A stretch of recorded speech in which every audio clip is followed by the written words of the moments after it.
जब आप गेहूं के आटे को एक बार गूंथेंगे तो आप इस तरह से 2 से 3 तरह का नाश्ता आराम से बनाकर तैयार कर सकेंगे। इसे आप बनाकर रख सकते हैं, 2 से 3 महीनों तक आराम से ये चल जाता है। अगर आप कहीं बाहर घूमने जा रहे हैं तो आप ट्रैवल पर भी इस नाश्ते को बनाकर ले जा सकते हैं और फिर रास्ते में इसे चाय के साथ एंजॉय कर सकते हैं। ये स्नैक्स अंदर से एकदम खस्ता बनते हैं। 1 से 2 सीक्रेट टिप्स अगर आप फॉलो करेंगे तो बढ़िया सा खस्ता कुरकुरा इस तरह से नाश्ता बनकर तैयार होगा। आप देख सकते हैं कि मैंने यहाँ पर एकदम लेयर वाला परतदार स्नैक्स बनाकर तैयार किया है, जिसे इस तरह से दबाने पर एकदम चूर चूर हो जा रहा है, मतलब कि ये बहुत ही ज़्यादा खस्ता है। आप इस नाश्ते को मैदे से भी बना सकते हैं, लेकिन अगर आप मैदे से बनाएंगे तो ये अनहेल्दी हो जाता है। तो आप इस तरह से गेहूं के आटे से एक बार इस हेल्दी नाश्ते को जरूर ट्राई करें। अगर आप कुकिंग सीख ही रहे हैं, बिगिनर हैं कुकिंग में, तो भी आप इस नाश्ते को एकदम आसानी से बना सकते हैं। बहुत ही आसान तरीका है स्नैक्स बनाने का। और अंदर से खस्ता कैसे बनेंगे वो भी टिप्स मैं आपको बताऊंगी। वीडियो को पूरा देखेंगे तो आपको सारी चीज़ें समझ में आ जाएंगी और बहुत ही बढ़िया एकदम खस्ता कुरकुरा नाश्ता बनकर तैयार होगा। इस नाश्ते को बनाने के लिए सबसे पहले एक बड़े बर्तन में गेहूं का आटा ले लेंगे। तो मैं यहाँ पर एक बोल में ले रही हूँ गेहूं का आटा। 2 कटोरी गेहूं का आटा लिया है। आप इसकी क्वांटिटी अपने अकॉर्डिंग कम ज़्यादा कर सकते हैं। अब 1 कटोरी लिया है मैंने छोटी सी, 2 चम्मच आटा इसमें निकाल लिया है। साथ में ऐड किया है 3 से 4 चम्मच देसी घी। अच्छे से यहाँ पर मिक्स करेंगे और इसका एक पतला पेस्ट बनाकर तैयार करेंगे। बहुत ज़्यादा गाढ़ा नहीं रखना है, पोरिंग कंसिस्टेंसी वाला पेस्ट बनाकर तैयार करना है इस तरह से। तो मैंने यहाँ पर इस तरह से एकदम अच्छे से इसे तैयार कर लिया है। ये देखिए इस तरह से इसे तैयार करना है। अब इस पेस्ट को साइड में रख देंगे और जो हमने बोल में गेहूं का आटा निकाला था उसमें ऐड करेंगे टेस्ट के अकॉर्डिंग नमक। मैंने यहाँ पर 2 छोटी चम्मच नमक ऐड कर दिया है आटे में। अब मैं ले रही हूँ यहाँ पर 1 से 1.5 छोटी चम्मच अजवाइन। हाथों से इस तरह से अच्छे से इसे क्रश करके डालेंगे तो आटे में अजवाइन का फ्लेवर एकदम अच्छे से आ जाएगा। साथ में ऐड कर रही हूँ आधा छोटी चम्मच हींग और इसके बाद इसमें ऐड करेंगे 2 से 3 चम्मच देसी घी। अच्छे से आटे में इन सभी चीज़ों को मिक्स कर लेंगे। जब आटे में ये घी अच्छे से मिक्स हो जाता है तो जब आप मुट्ठी में इस आटे को लेकर दबाते हैं तो इससे शेप बन जाती है। तब तक हमें इस आटे को मिक्स करना है। यही है वो पहली ट्रिक। अगर आप आटे में देसी घी अच्छे से मिक्स कर लेंगे और घी की जो क्वांटिटी है थोड़ी ज़्यादा ऐड करेंगे तो एकदम खस्ता स्नैक्स बनकर तैयार होंगे। यहाँ पर आटे में घी को एकदम अच्छे से मैंने मिक्स कर लिया है। आप देख सकते हैं जब आटे को मैं इस तरह से मुट्ठी में दबा रही हूँ तो इससे एक शेप बन रही है। बस इसी स्टेज तक हमें आटे में इसे अच्छे से मिक्स करना होता है। जैसे ही आप आटे में अच्छे से घी को मिक्स कर लें, फिर इसमें थोड़ा थोड़ा पानी डालकर नॉर्मल डो बनाकर तैयार कर लें। जैसे हम रोटी के लिए डो बनाते हैं ना, उससे थोड़ा सा सख्त करेंगे लेकिन बहुत ज़्यादा सख्त नहीं लगाएंगे। तो मैंने यहाँ पर नॉर्मल डो लगाकर तैयार कर लिया है। ना बहुत ज़्यादा टाइट है और ना ही बहुत ज़्यादा लूज़ है। इसे कवर करके 10 मिनट के लिए सेट होने के लिए रख दिया था। अब यहाँ पर डो अच्छे से सेट हो गया है। अब इसको एक बार हाथों से इस तरह से मसल लेंगे जिससे कि ये और स्मूथ हो जाएगा। अब इसमें से नॉर्मल रोटी या पराठे की जो लोई होती है उससे थोड़ा सा बड़ा पेड़ा तोड़ेंगे इस तरह से और सभी पेड़े तोड़कर इनकी लोइयाँ बना लेंगे। अब मैंने यहाँ पर एक डो बनाकर तैयार किया है आटे का। अब इस डो से मैं 2 से 3 तरह के नाश्ते आराम से बना सकती हूँ।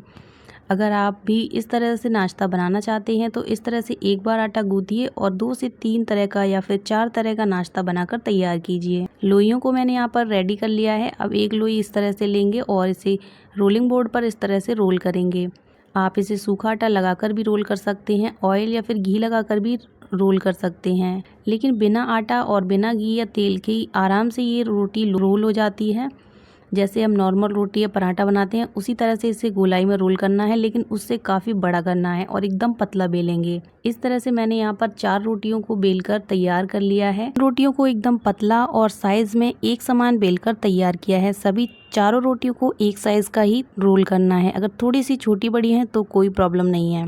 अब एक रोटी को रोलिंग बोर्ड पर रखेंगे और इस तरह से जो हमने आटा और घी का पेस्ट तैयार किया था उसमें से आधा चम्मच पेस्ट इस पूरी रोटी पर किनारों तक अच्छे से फैला देंगे और फिर इसके बाद इसके ऊपर रखेंगे दूसरी रोटी और इस रोटी के ऊपर भी वही पेस्ट लगा देंगे। इसी तरह से हमें यही प्रोसेस हमें चारों रोटी के ऊपर रिपीट करना है। और इस तरह से चारों रोटियों के बीच में ये पेस्ट लगाने के बाद इसे हाथों से अच्छे से ऐसे दबा देंगे किनारों को। सभी रोटियों को चिपकाने के बाद इस तरह से बेलन से इसे फिर से रोल करेंगे। मतलब चारों रोटियों को एक दूसरे के ऊपर इस तरह से रख दिया है तो ये थोड़ी सी मोटी हो गई है। हमें इसे थोड़ा पतला करना है तो आप इसे बेलन से थोड़ा सा बेल कर पतला कर लें और फिर इसका एक रोल बनाएं।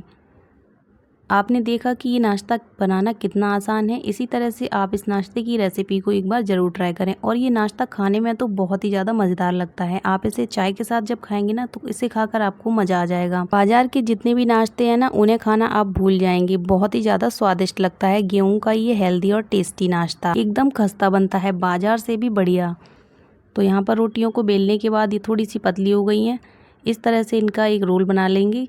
रोटियों को साइड से इस तरह से रोल करते जाएंगे और इस तरह से रोल तैयार हो जाएगा। अब इस रोल को इस तरह से थोड़ा सा स्ट्रेच करते हुए थोड़ा पतला कर लेंगे क्योंकि ये थोड़ा सा ना बीच में मोटा सा हो गया है।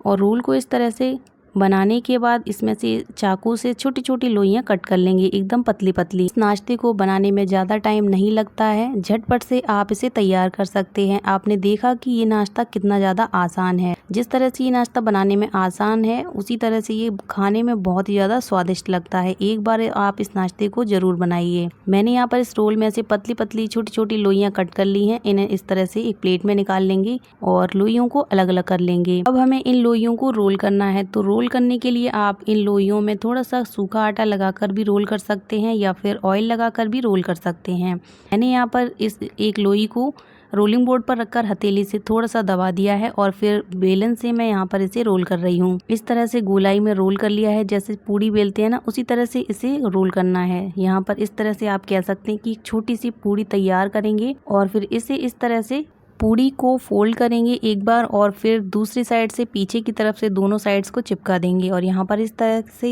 इस शेप में हमारा नाश्ता तैयार हो गया है। इसी तरह से सभी लोइयों को गोलाई में रोल करेंगे और फिर फोल्ड करके इस तरह से इस शेप में नाश्ता बनाकर तैयार करेंगे। इस शेप को क्या बोलते हैं आप कमेंट में बताना, मुझे तो नहीं पता है, बट मैंने ऐसे ही इस नाश्ते को शेप दे दिया है।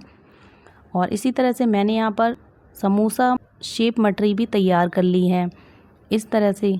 और एक मैंने यहाँ पर इस तरह से तैयार की है जिसमें काफ़ी सारी लेयर्स दिखती हैं। मतलब जो लोइयाँ छोटी छोटी कट की थी ना रोल में से, उन्हें हथेली से हल्का सा प्रेस कर दिया है बस, और उसमें कोई भी शेप नहीं दिया है। कोई शेप नहीं दिया है, फिर भी ये नाश्ता देखने में बहुत ही ज़्यादा सुंदर लग रहा है, खाने में बहुत ही टेस्टी भी लगता है खाने में क्योंकि इसमें काफ़ी सारी लेयर्स हैं। इस तरह से मैंने 1 2 से 3 तरह के नाश्ते तैयार कर लिए हैं। अब इन्हें इस तरह से तेल या फिर घी में फ्राई कर लेंगे। तो तेल को मैंने एकदम अच्छे से धुआं उठने तक गर्म कर लिया था। यहाँ पर मैंने सरसों का तेल लिया है इस नाश्ते को फ्राई करने के लिए।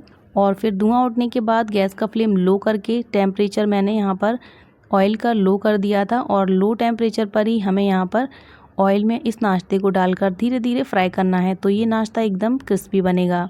सेकंड सीक्रेट टिप है नाश्ते को क्रिस्पी और खस्ता बनाने के लिए कि आप इसे जब ऑयल में डालें तो तेल का टेम्परेचर लो होना चाहिए और फिर जब नाश्ता ऊपर आ जाए तैरकर तब आप गैस का फ्लेम मीडियम करके लगातार चलाते हुए इसे फ्राई कर लें गोल्डन कलर आने तक। इस तरह से इस नाश्ते का पहला बैच जब मैंने फ्राई किया तो गोल्डन कलर थोड़ा ज़्यादा हो गया था, तब मैंने इसे तेल में से निकाला था। फिर ये थोड़ा नाश्ता गर्म रहता है ऑयल में से निकालने के बाद, तो इसका कलर थोड़ा और डार्क हो जाता है। तो आप इस चीज़ का ध्यान रखें कि जैसे ही हल्का सा गोल्डन कलर आ जाए नाश्ते में फिर आप इसे तेल में से तुरंत निकाल लें। पर मैं दूसरे बैच में दूसरी शेप का नाश्ता फ्राई कर रही हूँ। तो यहाँ पर तेल का टेम्परेचर पहले चेक कर लेंगे, ज़्यादा गर्म है तो आप तेल को पहले हल्का सा ठंडा कर लें और फिर इस तरह से नाश्ते को इसमें डालकर नाश्ते के ऊपर आने के बाद गैस का फ्लेम हल्का सा मीडियम कर लें।